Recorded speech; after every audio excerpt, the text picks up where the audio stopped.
Persian philosopher from the 13th century, Rumi, once said, "There's one thing we must all do in our lives. If we do everything else but that one thing, we will be lost. And if we do nothing else but that one thing, we will have found a glorious life." So how do we find that one thing that can give us a glorious life? In my grandparents' generation, most people held on to the same jobs their whole lives. In my parents' generation, people might have changed jobs, but they have fairly linear careers.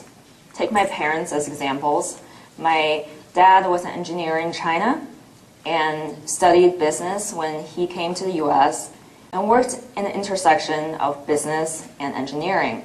He did international sales and purchasing of hardware products. My mom was a doctor in China and she switched to biopharma research when she came to the US. While having worked at multiple companies, they pretty much stuck to the same career path.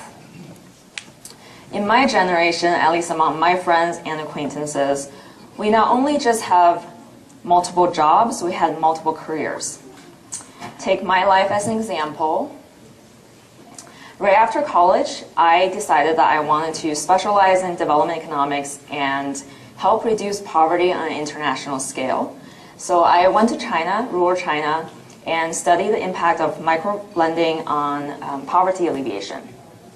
After about a year, I realized that instead of microlending, I wanted to learn hardcore finance and get real financial training. So I got myself a job on Wall Street as an investment banker at Morgan Stanley, one of the only two investment banks that didn't go bankrupt during the financial crisis. So after about 2 years of that, I thought, well, in order to be truly financially savvy, I can't just learn about how to take companies public and mergers and acquisitions. I want to know what happens after the mergers and acquisitions, and how to make investment returns. So I became an investor at one of the premier private equity funds in the country at Warburg Pincus, which basically bought companies with the intention of operating them and then selling them after several years to generate investment returns. While at Warburg, I basically worked alongside of executives at the portfolio companies we had, so anywhere from Fortune 500 companies to startups, and really learned by their side, and was fascinated by how just to operate businesses. I learned about product launches, market expansion. So then I thought, hey, maybe I want to try my hands at doing something on the operating side. So I went to Stanford Business School, hoping to basically explore a lot of industries and a lot of different professions. So during school, I worked part-time with various Silicon Valley startups. I also offered my skill sets to a number of startups after school, both domestically and internationally. And finally founded my business about 2.5 years ago. It's a long-winded way of saying, not only have I switched jobs, I've switched careers with the hope of finding a calling. People in business school talk a lot about passion and calling and how to live a meaningful life. Well, the problem of addressing passion is that we just don't have enough experience yet. We don't know what we're good at yet. You can't be passionate about something you're bad at. Passion comes from success, and success takes time. So I joke with people that business school is one of those places you come out more confused than when you go in. So it's a great place to go when you know exactly what you want and you know exactly what you want to get out of school, but it's a terrible place to go if you are just trying to figure out what you want to do, like me. So thanks to the paradox of choice, after I graduated, I felt quite unhappy and confused. I actually thought I hit my midlife crisis a whole decade too early. So instead of getting a normal job like most of my friends from business school, I went traveling around the world and worked on a number of projects in a number of countries in search of that one thing I really want to do. So my first stop, Southeast Asia. It sounds random, but I thought Southeast Asia is just the place I want to be in. It's shown tremendous growth in recent years. E-commerce, in my mind, was going to follow the growth of e-commerce growth in China and India. And I always wanted to be in Asia. So then I packed up my bags and bought a one-way ticket. I actually found a job with a fashion e-commerce startup in Thailand that's expanding to Singapore. While doing multiple projects with them, I did site interviews of basically anyone that's willing to spend some time with me in exchange for a cup of coffee. 4 months in, I felt quite isolated. In order to really succeed in business in emerging markets, you kind of have to be very acclimated culturally, and you have to feel very connected in the local region. Well, I barely had any friends, let alone business relationships. So I couldn't really hang out with my old finance crowd who pretty much traveled to private islands on the weekends to escape. I no longer had my 6-figure finance salary, nor was I getting paid at all. I also wasn't really able to blend in with the startup community because, well, technology and entrepreneurship were just so new. Very few people really truly embrace taking risks. So it was just really hard to do any sort of entrepreneurial thing in a conservative market. I also didn't speak any Thai and found Singapore too small to live in. So then I decided to buy another one-way ticket to China, where I could actually speak the language. Well, I always thought that having some experience in China would be really useful because of, well, how big the market is and how fast the country's been growing. I mean, every single startup wants to expand to China, right? But no one has really succeeded in expanding there. So I actually convinced a Chinese friend of mine to work with me on an e-commerce platform that basically sourced US-made baby products, or rather, baby products from the US, probably manufactured in China, but it's US branded, and sold them to Chinese moms. The idea is a sound one because, well, Asian parents, they really care about high quality baby products. They're willing to splurge anything on their kids. At the same time, there's very little trust in Chinese manufactured products.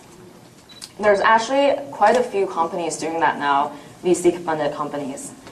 We actually launched the platform and marketed via WeChat, but neither my co-founder nor I was really willing to commit the next 5 to 10 years of our lives to China. And I also really didn't feel comfortable enough or local enough to thrive in that market. I mean, the tactics that businesses in China use are just an order of magnitude different from what US companies are really used to.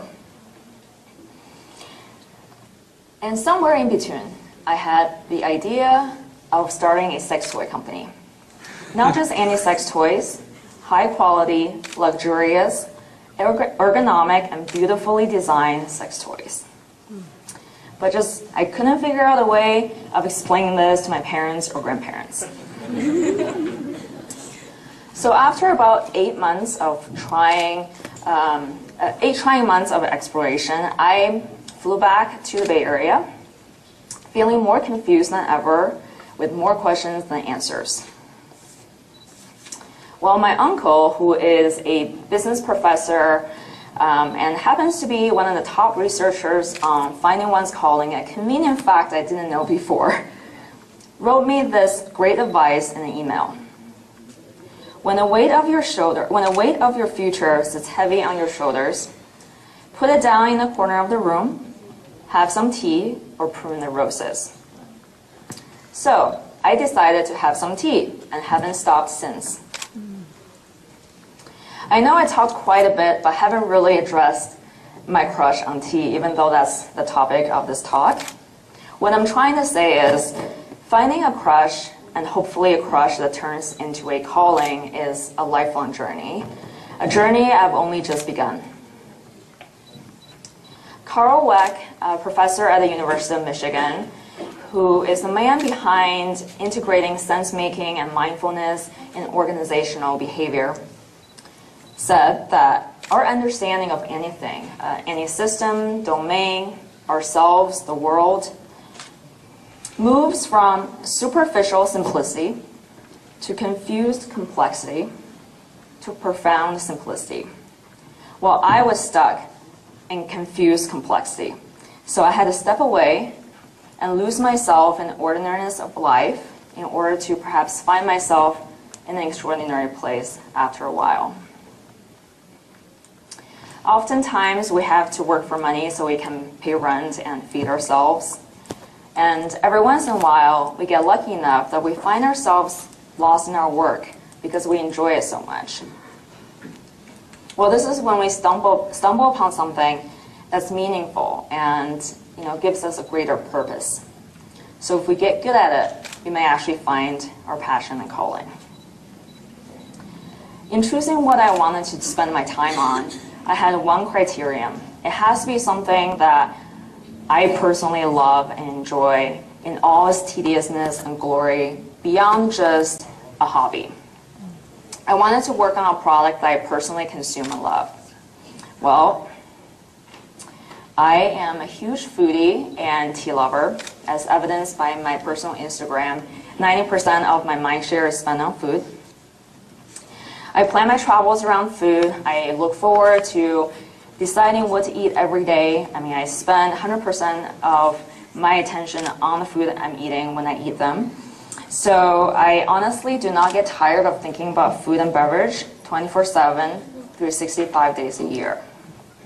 Well, when I was in Asia after my business school years, I would find myself at tea shops and cafes, tasting all sorts of tea and learning the art of brewing tea.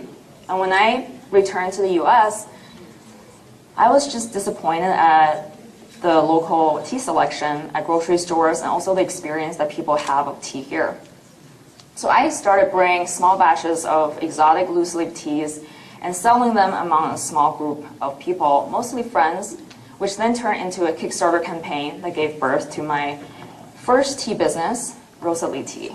And Rosa Tea is, as Katie mentioned earlier, an e-commerce platform that sources exotic loose leaf teas from around the world and also curates tea-related gifts. I then, after about a year and a half of doing that, so a year ago, I launched my second tea brand, Tea Crush, to make tea more fun and convenient for people to consume. Tea Crush is the first ever sparkling tea. So I blend super herbs, teas, and juice all in one bubbly concoction. So I actually brought a lot of Tea Crush here to share with everyone. So feel free to come find me at the table over there after my talk, so during the coffee break, and the drinks will also be served during lunch. So there's two flavors. My first two flavors launched about 6 months ago. The first one is a turmeric ginger pear with rooibos tea, anti-inflammatory. The second one is matcha coconut pineapple with Japanese green tea matcha. So both are using organic ingredients with no artificial ingredients, allergen-free, no added sugar. So super healthy. So we are sold now in about 30 stores around the Bay Area. Also served at a lot of the tech companies like Uber and Square. After about 6 months of launching, we actually completely sold out of inventory earlier than expected. So we just expanded our production capacity this month to service more clients on the wait list. Needless to say, there are a lot of challenges that come along with building a business. I knew that in order to persevere, I really need to enjoy the journey and find the work I do meaningful. I believe food is the most basic and perhaps the most crucial component of a happy life. It enables our body to perform our daily tasks and brings communities together.